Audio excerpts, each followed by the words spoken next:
Bonjour à tous, je suis avec Émeline qui va nous présenter sa pièce en 1 minute. En 1 minute, c'est parti. Bonjour, je m'appelle Emmeline Nart et je défends Cher George Sand.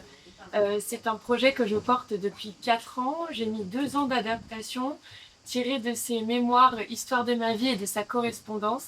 Il a fait 2 saisons à Paris au Guichet Montparnasse et là il joue tous les jours salle Bayaf à 17h sauf les mercredis. C'est un seul en scène d'1 heure présenté comme si George Sand faisait un stand-up il y a 200 ans.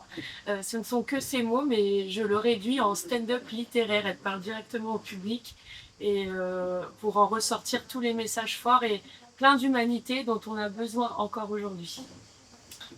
D'où vous est venue l'inspiration pour cette pièce? Pourquoi avoir choisi Georges Sand? En fait, je suis passionnée par George Sand depuis 20 ans, depuis le collège, depuis que j'ai entendu parler d'elle la première fois. Et j'ai beaucoup travaillé en association avec le Guichet Montparnasse à Paris, qui me demandait des seuls en scène pour la mairie de Paris pour les retraités. Et un des premiers thèmes qui m'est venu, c'est Georges Sand. Il faut savoir que j'ai fait des études de lettres aussi, j'ai une licence de lettres modernes, donc j'avais déjà étudié ses mémoires. Et donc je me suis replongée dedans après la nuit blanche, ça m'a occupée. J'ai relu les 1500 pages et je me suis dit comment faire un spectacle d'1 heure avec une œuvre si dense. Et ce qui m'a plu dedans, c'est toutes les digressions. En fait, elle fait plein de digressions sur plein de sujets. Et je me suis dit, ça ressemble à des monologues de théâtre, en fait. Et elle va insister sur des sujets. Et j'ai 2500 pages réduit à 100, et puis couper, jusqu'à arriver à 20-25 pages et tenir un spectacle d'1 heure. Voilà. Vous avez suivi tout votre parcours universitaire et puis jusqu'ici à Avignon. Voilà, jusqu'à être tatouée sur mon bras depuis 2 ans et retatouée encore un petit peu là aujourd'hui au festival. Voilà. Elle me suit vraiment comme une guide et je me sens très très proche d'elle, de ses idées, de ses valeurs. Et du coup, c'est vraiment, c'est moi, c'est elle qui a écrit tout ce texte, mais je me le suis approprié tellement je suis d'accord avec ça. C'est comme si les mots sortaient aussi de ma bouche et je trouve ça, voilà, je me sens sa porte-parole aujourd'hui. Quel message vous retenez d'elle? Il y a une phrase que j'adore chez elle, c'est je ne puis voir le beau et le bon que dans le vrai et le simple. Et je trouve que on vit dans un monde, il y a tellement de codes, tellement d'apparences, tellement de faux semblants.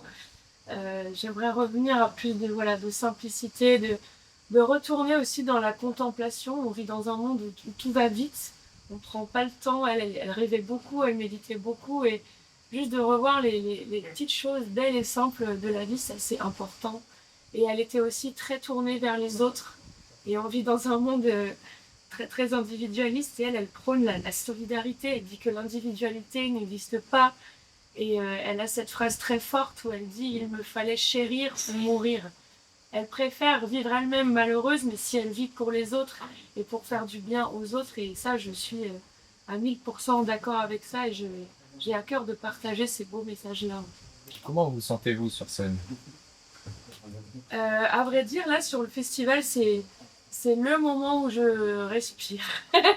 Tout va vite, du coup, dans le festival, c'est des grosses journées, et sur scène, c'est un petit peu en suspens, et je me sens comme ouais, en communion avec les gens parce qu'il n'y a pas de quatrième mur, je m'adresse directement à eux. Et j'ai l'impression que c'est une espèce, oui, de communion, de cérémonie, hommage à Georges Sand. Alors, sur le plateau, c'est comme si on avait reproduit un petit peu son bureau, on a éparpillé des lettres, on a mis un petit peu de bazar, des plumes, des fausses bougies, etc. Et il y a un côté très intime, très, très cérémonieux. Et c'est vrai que, oui, je me sens habitée, je me sens incarnée, je me sens guidée, je me sens pas seule et je me sens vraiment porteuse de paroles qui font du bien. Et je vois que les gens sont heureux d'entendre ces mots.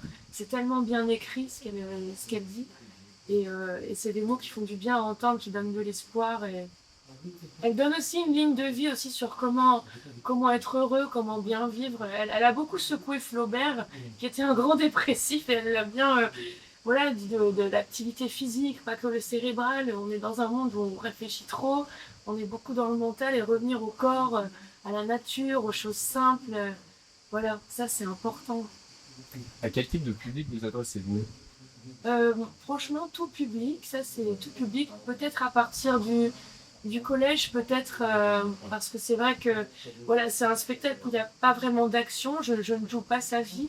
C'est vraiment des tableaux thématiques et c'est 1 heure où Georges Sand s'adresse à vous. Donc je pense qu'à partir du collège, c'est chouette parce que dès que les enfants commencent à l'étudier, en fait, et ce que je dis à tout le monde dans la rue, c'est que pour ceux qui connaissent, comme pour ceux qui ne connaissent pas, elle a écrit pendant plus de 50 ans des lettres toute sa vie, des romans, des pièces de théâtre, et au moins là, on a 1 heure d'accès à cette grande dame dans l'intimité de ce qu'elle pensait, de ce qu'elle défendait. On l'a réduit beaucoup à ses relations à Musset et Chopin, mais elle n'était pas que ça. Elle avait des grandes pensées. Donc voilà, mon public, c'est vraiment tout public à partir du collège. Voilà. Ceux qui aiment la littérature, comme ceux qui ne connaissent pas.